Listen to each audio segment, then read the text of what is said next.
नमस्कार, मैं हूं विक्रांत गुप्ता। आमतौर पर यह गेंद और बल्ले की लड़ाई है, लेकिन इस गेंद ने आज एक खिलाड़ी की जान ली। फिल ह्यूज, ऑस्ट्रेलिया खिलाड़ी जिनको 2 दिन पहले चोट लगी थी, हेलमेट के कारण गेंद उनके सर पर लगा, उसके बाद से वो होश में आए ही नहीं। आज सुबह उनका देहांत हो गया। लेकिन सवाल यह है कि यह मौत कैसे हुई, क्या यह बचाई जा सकती थी? पहले पूरी कहानी देखिए और किस तरह से इसके बाद से क्रिकेट जगत शोक में है।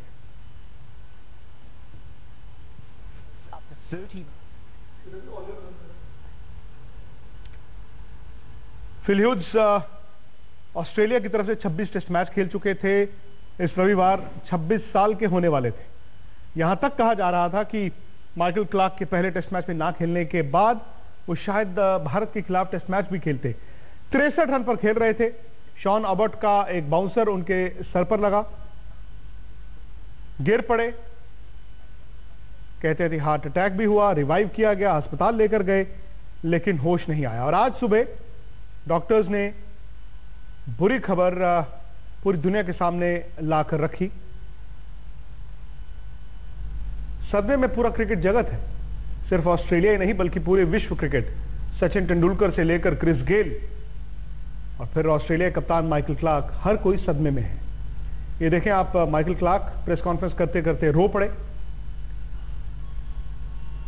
कुछ तस्वीरें साथी खिलाड़ियों की, और इसका नतीजा यह हुआ कि आज दुनिया में कहीं पर भी क्रिकेट नहीं हो रही। ग्राफिक्स के जरिए आप इसे समझने की कोशिश करें कि उनको गेंद कहां लगा। ब्लड वेसल शायद फट गया, खून की सप्लाई बंद हो गई और कोमा से बाहर आ ही नहीं पाए।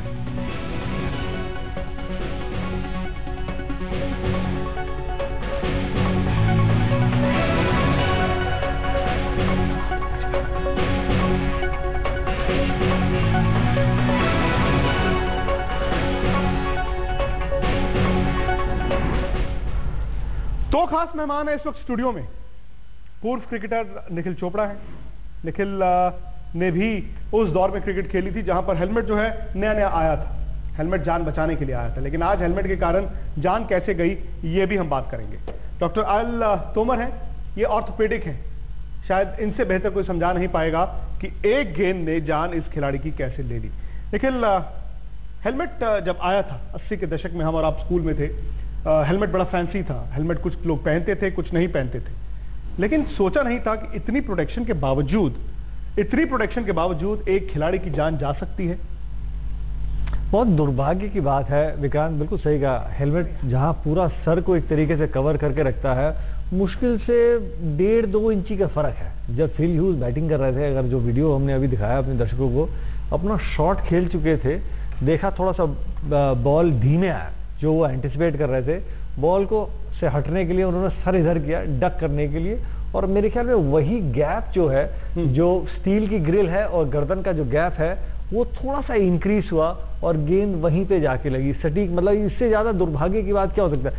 आधा इंच इधर या आधा इंच उधर या आधा इंच और गेंद ऊपर लगता तो वो गेंद जाके हेलमेट से टकराता है और शायद वो अपना सर हिला के दोबारा बैटिंग कर रहे होते हैं। डॉक्टर ने कहा कि ये 1 in a billion इंजरी है, जैसे हाई स्पीड क्रैश होता है। चलिए मैं आपको समझाता हूं दरअसल कि हुआ क्या। जैसे निखिल ने समझाया, हेलमेट तो आप जानते ही हैं, क्रिकेट में आप देखते हैं कि हेलमेट पहना जाता है। 70 का दशक खत्म होते होते ये हेलमेट आया था। ऑस्ट्रेलिया के खिलाड़ी थे डेविड हुक्स, उनको गेंद लगा था कैरी पैकर वर्ल्ड सीरीज खेलते हुए। उसके बाद उन्होंने हेलमेट का इजाद किया। हेलमेट बदलता रहा और 90 के दशक में जो हेलमेट आया है वो वाइजर के साथ है। वाइजर का मतलब है ये जाली। हम लोग सोचते हैं कि ये जाली पहनी हुई है, यहां पर गेंद नहीं लगेगा, और गेंद ना यहां पर लगता है ना यहां लगता है, और सर पर भी थोड़ा सा बचाव हो जाता है। लेकिन फिल ह्यूज के लिए क्या हुआ, जैसे निखिल ने समझाया, फिल ह्यूज काफी देर बल्लेबाजी करते हुए शॉर्ट पिच गेंदों को छोड़ रहे थे। लेकिन जब बल्लेबाज डबल माइंड हो जाता है कि मैं छोड़ूं खेलूं, एक गेंद पर वो हुक करने गए, गेंद उनके यहां पर लगा। अब देखें, यहां पर गेंद अगर लगा है तो यहां पर हेलमेट ने बचाया नहीं। कोई हेलमेट ऐसा बना नहीं जो यहां पर आपको बचा सकता है।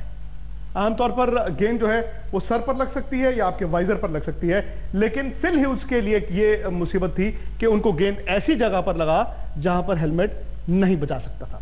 डॉक्टर साहब, एक तो हेलमेट हुआ ना हुआ एक बराबर। आमतौर पर क्रिकेट में जैसे रमन लांबा की मौत हुई थी तो कहते हैं कि सर पर जब चोट लगे क्लॉट हो जाता है। अगर खून निकल आए तो अच्छी बात है, खून निकल आए तो क्लॉट निकल गया। इनके केस में तो खून भी निकल आया था, उसके बाद क्या हुआ? कहते हैं इनको ट्रॉमा के कारण हार्ट अटैक हुआ, वो दोबारा गिरे। अब आप सीधी सरल भाषा में अगर समझा पाए दर्शकों को। इनका जो इंजरी हुआ एक्चुअली ये ब्रेन के नीचे वाले हिस्से पे था, जहां ब्रेन और सर्वाइकल स्पाइन जुड़ते हैं। तो वहां पे कोई भी इंजरी, चाहे वो ब्लड बाहर निकल आए या क्लॉट बन जाए या कंप्रेशन हो, वो इंजरी से एकदम जो ब्रेन स्टेम इंजरी है, ब्रेन स्टेम इंजरी में एक इमीडिएटली कार्डियो रेस्पिरेटरी अरेस्ट हो जाता है। वहाँ पे जैसे ही प्रेशर आएगा तो वहाँ पे जो इंडिविजुअल का जिसको भी इंजरी हुआ है उसकी रेस्पिरेशन वाली जो नर्व्स हैं वो पैरालाइज हो जाती हैं। तो इमीडिएटली विद इन 3 मिनट्स दिल भी कार्डियक अरेस्ट हो जाएगा। इसीलिए हुआ, ये ट्रॉमा के कारण नहीं हुआ? नहीं, ट्रॉमा के कारण ही हुआ। ब्लीडिंग, अगर ब्लड अंदर भी जा रहा था या ब्लड बाहर भी जा रहा था, उससे नहीं था। It was because of the direct impact. बिल्कुल, वो जो डायरेक्ट इम्पैक्ट लगा वो इतना ज्यादा था कि उसने उस जो ब्रेन स्टेम को काफी इंजर कर दिया था। 5.5 आउंस की बॉल, 140 से अधिक की गति, आप समझ सकते हैं। लेकिन निखिल देखिए, 60 और 70 के दशक में सुनील गावस्कर याद आते हैं, विव रिचर्ड्स याद आते हैं। 70 और 80 के दशक में उन्होंने तो हेलमेट कभी पहना नहीं था, और उस टाइम तो दुनिया में बड़े बड़े तेज गेंदबाज थे। हेलमेट की भी बात करें अगर निखिल, हेलमेट भी जो है क्या ये माइक्रोस्कोप में आता है, या फिर ये जैसे डॉक्टर साहब ने कहा और वहां पर डॉक्टर ने कहा कि 1 इन अ बिलियन चांस है कि आपकी यहां पर चोट लगेगी, नस फट जाएगी, खून नहीं जाएगा, कार्डियक अरेस्ट होगा। आमतौर पर तो क्रिकेट हेलमेट का मतलब है कि आप कि मुंह पर गेंद ना लगे, आपको साइड पर गेंद ना लगे, सर पर गेंद ना लगे। आपके साथ एक खिलाड़ी खेलते थे, Bhupinder Singh junior, challenger trophy. उन्होंने क्या किया, उन्होंने पहली ये जो जाली है ये काटी हुई, उन्होंने काटी थी कि मुझे गेंद बेहतर दिखेगा, और जब उन्होंने हेलमेट पहना, श्रीनाथ का गेंद था वो इसके अंदर घुस गया था। आपको याद होगा तो मनोज प्रभाकर का भी मोहाली में नाक पे बॉल लगा था, कॉटनी वॉल्ट का। बहुत फर्क है, इंडिविजुअल की एक सोच है कि मैं ग्रिल को छोटा कर लूं, सामने से देख सकूं, लेकिन खतरनाक साबित होता है। लेकिन जिस तरीके से आपने अभी समझाया कि जो पीछे का हिस्सा जब गर्दन ऐसी हुई, तो एक अभी नई हेलमेट इजाद की गई है जो आईसीसी रेगुलेशन के तहत पे पिछले साल से ही लागू हो जाना चाहिए था, जिसका जो वाइजर है उसमें एक एडिशनल नीचे से ग्रिल कर दिया है, एक और स्ट्रिंग लाइन है, तो वो कम से कम कुछ हिस्सा गर्दन का बचा लेता है। और 60 ये तो थोड़ा पुराना हेलमेट है, ये ओल्ड फैशन हेलमेट है, जो आजकल जो दरअसल वाकई में पहना भी हुआ था फिल ह्यूज ने। आजकल तो दूसरे हेलमेट्स आ गए, अल्ट्रा लाइट। शायद बल्लेबाज कहता है कि मुझे कंफर्ट चाहिए, मुझे वेट नहीं चाहिए, लेकिन वहां पर शायद उनकी सेफ्टी सिक्योरिटी जो है वो कॉम्प्रोमाइज हुई। पूरी कहानी देखें, क्योंकि अब तो जो होना था वो हो गया। आगे आने वाले वक्त में एक मिसाल रहेगी कि किस तरह से एक खिलाड़ी को चोट इतनी घातक लग सकती है। इससे पहले रमन लांबा का आपको याद होगा, रमन लांबा भारत के खिलाड़ी थे, वो ढाका गए, फील्डिंग कर रहे थे शॉर्ट लेग पे, और उनको चोट लगी, उसके बाद वो कोमा से बाहर नहीं निकल कर आ पाए। लेकिन फिल ह्यूज का इस तरह से चले जाना अपने आप में बहुत बड़ा सदमा।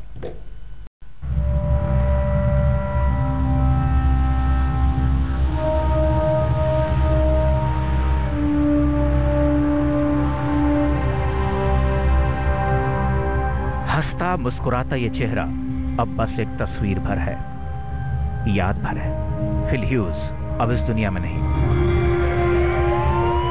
3 दिन तक कोमा में रहने के बाद आखिरकार उनकी सांसों ने साथ छोड़ दिया, और ह्यूज ने छोड़ दिया पूरी दुनिया की क्रिकेट को रोने बिलखने के लिए।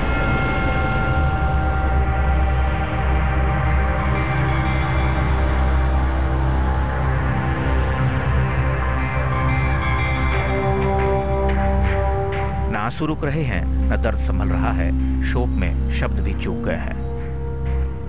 This statement is on behalf of Greg, Virginia, Jason and Megan Hughes.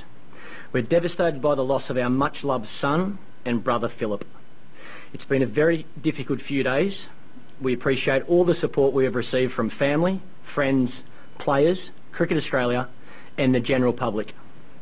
Cricket was Philip's life, and we as a family shared that love of the game with him. We would like to thank all the medical and nursing staff at St Vincent's Hospital and Cricket New South Wales medical staff for their great efforts with Philip. We love you. ठीक से बोल तक नहीं पाए Australia के कप्तान Michael Clarke रोते हुए बाहर निकल गए। अब कहने सुनने को बचा भी क्या है। 25 साल के इस क्रिकेटर के दुनिया छोड़ जाने से उनके साथियों के दिल में दुख का दरिया उमड़ पड़ा है, और दिमाग है कि इस सच को स्वीकार करने को तैयार नहीं। फिल ह्यूज शानदार बल्लेबाज ही नहीं, बेमिसाल इंसान भी थे। नाता भारत से भी जुड़ा था। मुंबई इंडियंस की टीम में रह चुके थे ह्यूज। शोक समाचार ने इस खेमे को भी बेजार किया है।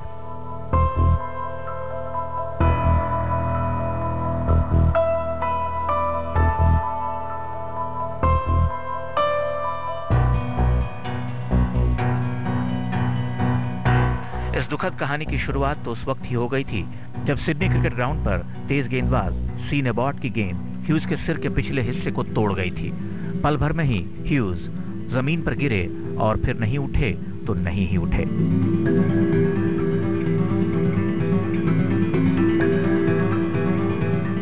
एयर एम्बुलेंस से उन्हें सेंट विंसेंट्स हॉस्पिटल ले जाया गया। डॉक्टरों की फौज लगाई गई, कोमा इंड्यूस किया गया, मगर कुछ भी काम नहीं आया। क्रिकेट की भाषा में ह्यूज 63 पर रिटायर्ड हर्ट हुए, मगर दुनिया को 63 पर नॉट आउट रहते छोड़ गए।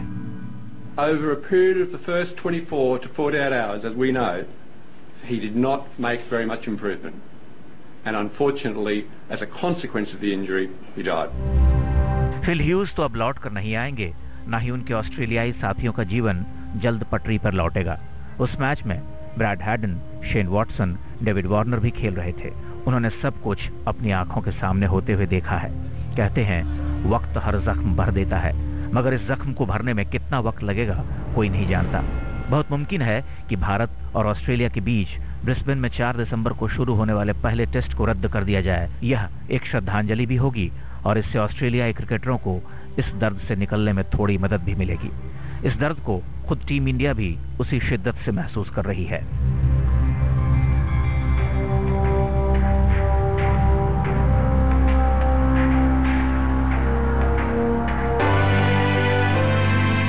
पाकिस्तान और न्यूजीलैंड ने अपनी ओर से श्रद्धांजलि व्यक्त करते हुए टेस्ट मैच के दूसरे दिन के खेल को रोक दिया। मौत ह्यूज की हुई है, मातम में पूरी क्रिकेट बिरादरी है। छोटे से इंटरनेशनल करियर में ह्यूज ने बहुतों को मुरीद बनाया है।